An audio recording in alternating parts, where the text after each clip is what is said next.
Assalamualaikum warahmatullahi wabarakatuh. Perkenalkan, nama saya Muhammad Nurdin, NPM 2017-051070 dari kelas B. Ingin menjelaskan mengenai mesin Turing. Jadi di sini adalah yang pertama adalah pengenalan mengenai mesin Turing itu. Jadi sejarahnya diusulkan pada tahun 1963 oleh Alan Turing, seorang matematikawan Inggris sebagai model matematis sederhana sebuah komputer.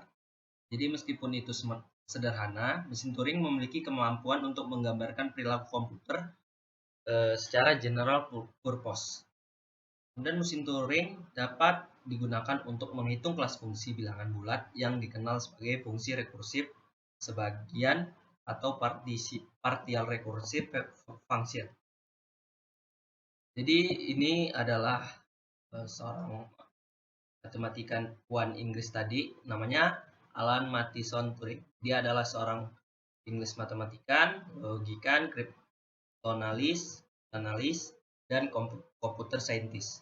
Dia juga sudah lama mengembangkan komputer sains dan juga menyediakan formalisasi konsep dari algoritma dan komputasi dengan menggunakan Turing mesin. Dan dia juga mengkreasikan komputer modern. Kemudian dia juga merupakan bapak komputer saintis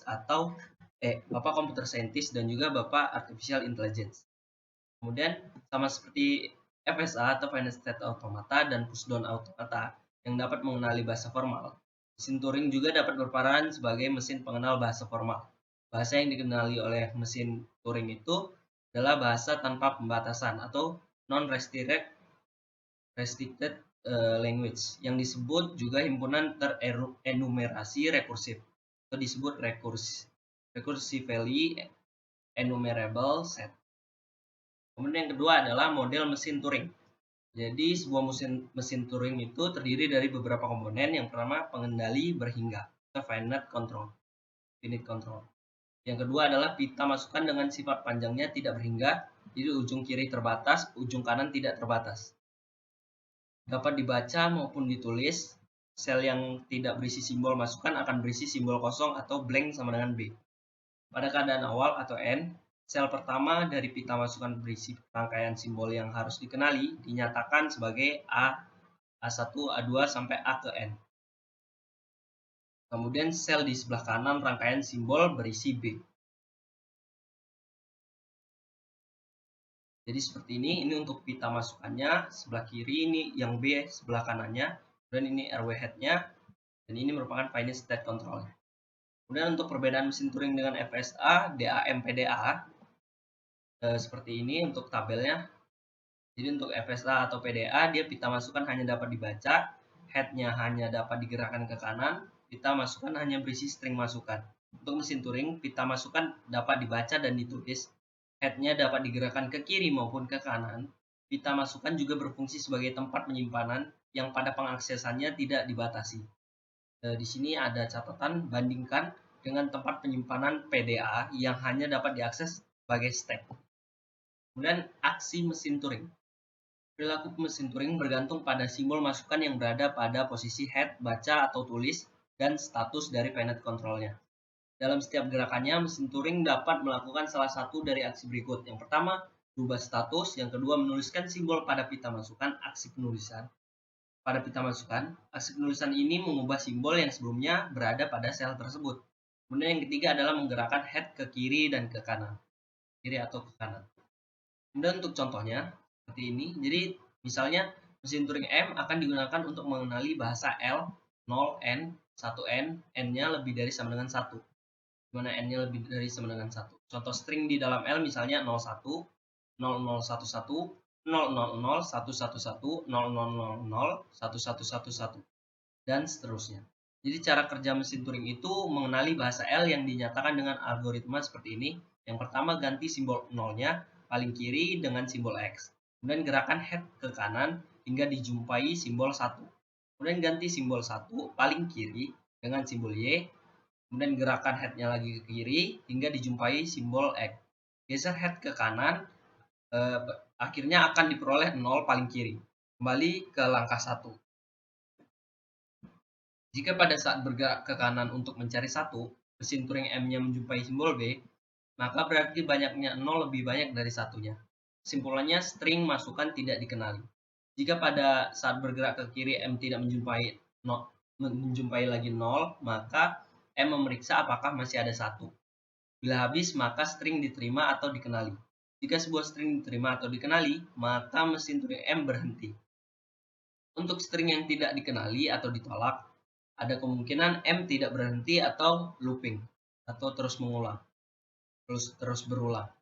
Dari penjelasannya, terlihat ada 4 modus kerja yang berbeda pada mesin Turing. Jadi seperti ini untuk tabelnya, Q0, Q1, Q2, Q3 untuk statusnya. Kemudian aksinya adalah dari Q0 ini dia akan jumpa 0, kemudian menemukan simbol 0.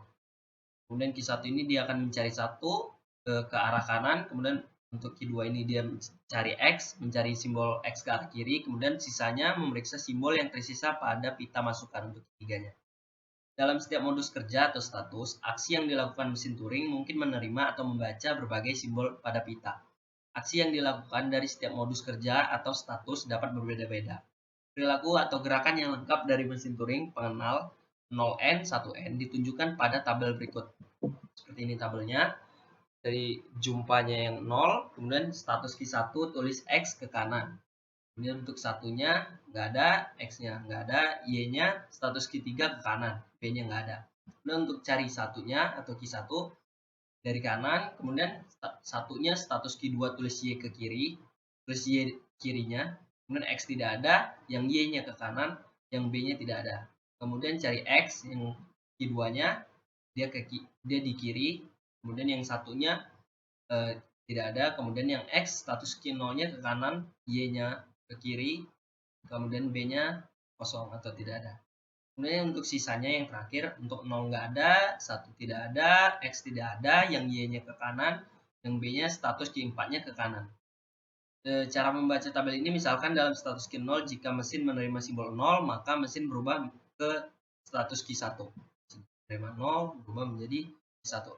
Kemudian, mesin berubah ke status Q1 mengganti simbol 0 dengan X dan menggerakkan head-nya ke kanan. Notasi yang lebih ringkas dari triple key AD menyatakan aksi bahwa mesin berubah ke status Q, menuliskan simbol A, dan menggerakkan head ke arah D. Seperti ini tabelnya. Q0, Q1, Q2, Q3-nya. Dari 0 ini Q1 XR, kemudian Y-nya di sini, Q3YR, kemudian Q1 0R, Q2 YL, Q1 YR, kemudian Q2 0L, kemudian Q0 XR, kemudian Q2 YL di Y-nya, kemudian untuk yang Q3 adalah seperti ini, di Y dan B-nya. Y-nya Q3 YR dan B-nya Q4 BR. Kemudian yang selanjutnya adalah definisi formal. Jadi sebuah mesin Turing M dilambangkan. Di sini ada definisi formalnya. Sebuah mesin Turing M dilambangkan sebagai seperti ini untuk notasinya. Di sini ada penjelasannya, key-nya himpunan berhingga statusnya ABC atau key 0 sampai seterusnya. Kemudian di sini stack ini himpunan berhingga simbol-simbol yang muncul di pitanya. Kemudian B bilangan stacknya melambangkan simbol blank. Kemudian ini sigma himpunan simbol input subset dari stacknya. Kemudian fungsi transisi ini fungsi pergerakan yang memetakan key R, maka key key stack kali stack, maka key kali stack kali LR asterik, kemudian key 0 bilangan Q status awalnya, kemudian FQ ini himpunan status akhir atau accept state-nya. Kemudian dengan menggunakan notasi formal tersebut, maka mesin Turing pengenal bahasa L sama dengan 0N 1N, di mana N-nya lebih dari sama dengan 1, dapat ditulis sebagai berikut. Seperti ini, dari key-nya dulu, key-nya Q0 sampai Q4, kemudian di sini ada stack-nya 01 XYB, kemudian kemudian di sini sigmanya 01B, kemudian seperti ini untuk bahasanya dari Q0 sama dengan Q0, F-nya sama dengan Q4, transisinya seperti ini. Q0 sama Q00 sama dengan 0 sama dengan Q1 XR, kemudian transisi Q0Y sama dengan Q3YR, Q10 sama dengan Q10R, Q11 sama dengan Q2YL, Q1Y sama dengan Q1YR, transisi Q20 sama dengan Q20L, transisi Q2X sama dengan Q0XL, transisi Q2Y sama dengan Q2YL, transisi Q3Y sama dengan Q3YR, transisi Q3B sama dengan Q4BR. Selanjutnya deskripsi sesaat. Jadi seperti ini keadaan sebuah deskripsi sesaat itu ketika keadaan sebuah mesin setiap saat dicirikan oleh 3 hal. Yang pertama, status sekarangnya atau key-nya, kemudian simbol yang sedang diterima atau dibaca, kemudian posisi head atau nomor sel yang sedang dibaca pada pita. Seperti ini tampilannya. Sini alpha satunya, A-nya ini, key-nya ini, B-nya. Ini antara A ke B-nya ini ada alpha 2-nya. Kemudian deskripsi sesaat, jika alpha 2-nya sama dengan B-nya, betanya, maka konfigurasi sesaat mesin Turing pada gambar di atas dapat dinyatakan secara tekstual oleh deskripsi sesaat atau instantaneous description. Seperti ini, alpha 1 key, key 2, alpha 2. Yang artinya mesin sedang berada pada status key. Kemudian alpha 1 alpha 2 adalah string yang tertera pada pitanya. Kemudian mesin sedang dibaca simbol paling kiri dari alpha 2-nya. Kemudian itu saja yang bisa saya sampaikan. Lebih dan kurangnya saya mohon maaf. Saya akhiri. Wassalamualaikum warahmatullahi wabarakatuh. Sampai jumpa lagi.